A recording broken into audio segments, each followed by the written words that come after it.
what a day. Not just winning against Brighton, coming from behind, which we just seem to love to do this season, but watching Arsenal crumble from the top of the league, it's just a beautiful sight. Something that I want to take in and look at over and over again. But anyways, getting into the game and the day itself.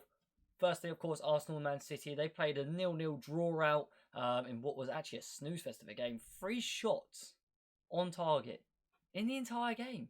Erling Haaland went missing. Everyone went missing. The entire I'm not going to pick on Haaland because both teams went missing. Were they playing for a 0-0? I'm not sure. Maybe. But we take it because it means that we go to the top of the league. As you can see, we are now top of the league. 67 points. Arsenal 65 and Man City on 64. The task is simple, right? 9 more games. 9 more wins. We win the league. And what would that be? 21 points on 67. So that would be 68. 88 points. Not terrible. Not terrible. Not the highest Premier League tally to win. But that's what the goal is. 88 points. And then we've won the league. Happy days. As you can see also, we did pretty damn well today against Brighton. 2.79 XG.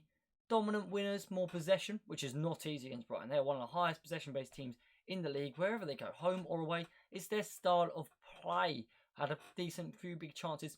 Mo Salah is probably responsible for most of the XG. Definitely didn't have his best game, but he's still got a goal at the end of the day, which is kind of what Mo Salah does, isn't it? He doesn't have the most amazing game, but he comes through and scores when it really counted. We will get on to the overall player ratings and talk through all of the different players, but let's just focus on this man for a minute. Alexis Mac Allister, definitely by far the man on the match day. He has probably been our best player since Christmas. I think that's probably fair to say.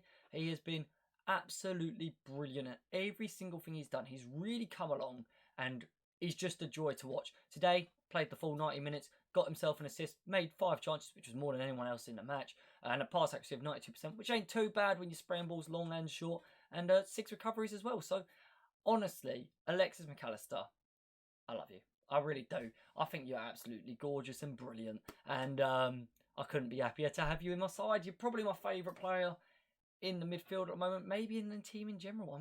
I'm falling hard for him, lads. He is so good. Is he the next Modric of this generation? We shall see. But I'm not going to tease you anymore. I'm just going to get straight into the player ratings. As you can see, here they are on the screen. There. We've got Kelleher, a 7. I thought he was pretty damn good today in net. Didn't have loads to do. Claimed what he needed to. There were a couple of shaky moments towards the end, and I didn't like that. Distribution was all right and everything like that. Just one period of play. There was nothing he could have done with a Welbeck shot, but one period of play where they got a corner and he caught it and then dropped it to the side, and I was like, oh my god, you're giving me a heart attack, but it was okay.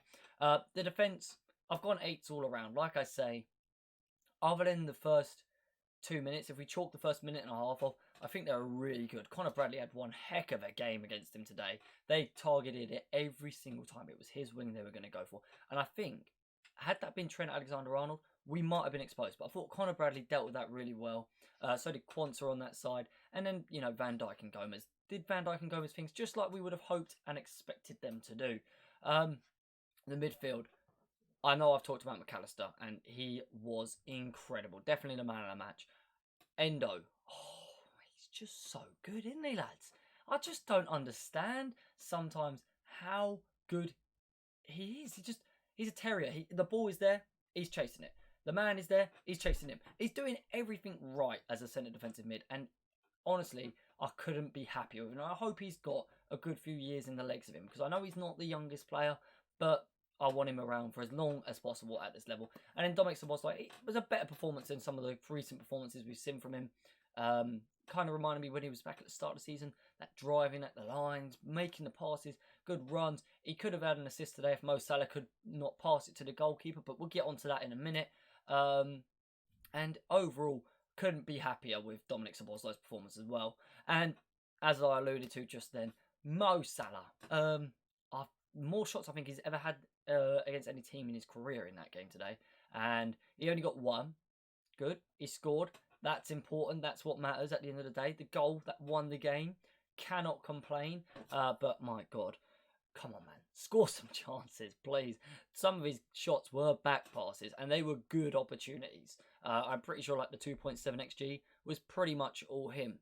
Darwin Núñez, the game sort of passed past him. It wasn't down the middle. It was down the wings. That's where the opportunities were.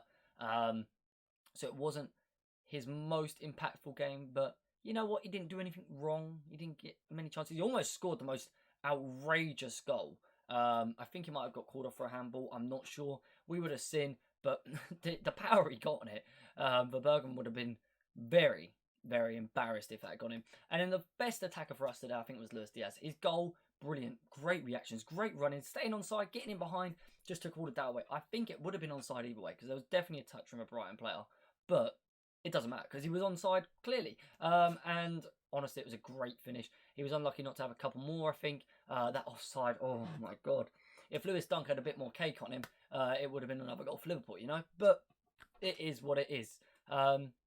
Yeah, overall, couldn't be more happy with the result. Couldn't be more happy with the day. A great day of football for Liverpool fans. Something that we all want. The world all wants, right? Because the world loves us Liverpool fans. I know you're all hating it right now if you're not a Liverpool fan, but I'm loving it. So yeah, that's going to do it, guys. If you're new, make sure you drop a like. Drop that subscribe button down below. Get the notifications on. 4 videos in 1 week. Oh my God, he's a hero. Someone step back. What a man. Anyways, yes. It's been great speaking with you. That's my player ratings. Let me know what you think in the comments down below. Of course, tell me if you think I'm stupid for not giving Mac Allister a 10, or if I was too harsh on Salah. Because I can do that to him sometimes. Let me know down below in the comments. And yeah, peace.